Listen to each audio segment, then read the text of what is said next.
فوتبال ولایت کندز می‌دهیم تا پیرامون برنامه امروزی ما ایرانی سخن فرمایند. محترم افراسیاب سلطانی.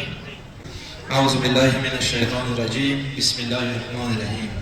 حضوری تک تک شما عزیزان، محسن سفیدان، جوانان، ورزشکاران، ورزش دوستان را در محفل افتتاحی مجتمع ورزشی آمو خوش آمدید می‌گویم. این یک دستاورد بسیار بزرگ و مردمی ولسوالی دشترچی خصوصا دهکده ملاقلی می باشد، به خاطری که جوانان می توانند از راه‌های مخدرات دوری کنند تا به ورزش رو بیایند. یک سال جناب حاجی ارباب صاحب با افتتاح این مجتمع یک گام بسیار مثبت را در ولسوالی دشترچی خصوصا شهرکی یا قریه ملاقلی برداشتند. ما من من حیث مسئول برگزاری مسابقات و اداره فدراسیون فوتبال و نمایندگی فدراسیون فوتبال ولایت کندز انشاءالله هر نوع همکاری که با فدراسیون ولسوالی دشترچی داریم انشاءالله از این به بعد بیشتر بگیریم، خصوصا از شهرک ملاقلی برنامه‌های ورزشی تورنمنت ها را در اینجا انشاءالله برگزار خواهیم کرد. تا این دم شاید اینجا مثل از یک سرمایه گذاری نشده، تقریبا 50,000 تا $60,000 اینجا سرمایه گذاری شده. یک پول بسیار انگفتی است و تمام تجارات اینجا ولسوالی دشترچی یک از ولسوالی بسیار غنیمت است، خصوصا از بخش زراعت گرفته تا بخش تجارت. ما اینجا تجارت بسیار زیادی را داریم، باید ورزش خود را تشویق کنند. تنها فوتبال نه، ورزش‌های زیادی از پهلوانی، تکواندو است، ورزش‌های رزمی است، والیبال است، کرکت است. هر بخش ورزش یاد شده تا جوانای ما از راه‌های منکرات دوری کنند.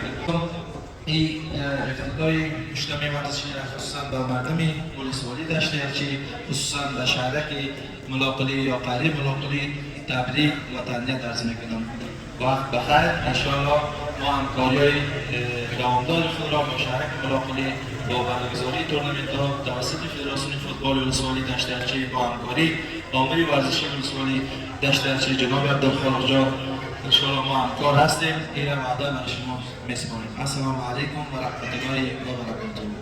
جوانان ولسوالی دشترچی خصوصا شهر ملاقلی یک افتخار است و امیدوار هستیم که این یک جای امنیت و همبستگی و دوستی و رفاقت و نگاه داشتن این میدان خانه خود فکر کنیم.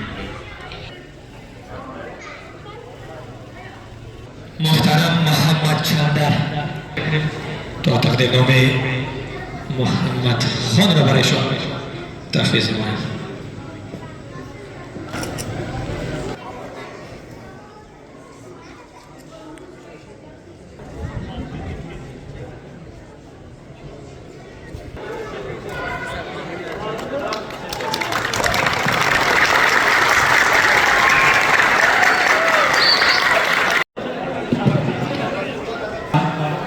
ورزشی مدینه گرفته شدن.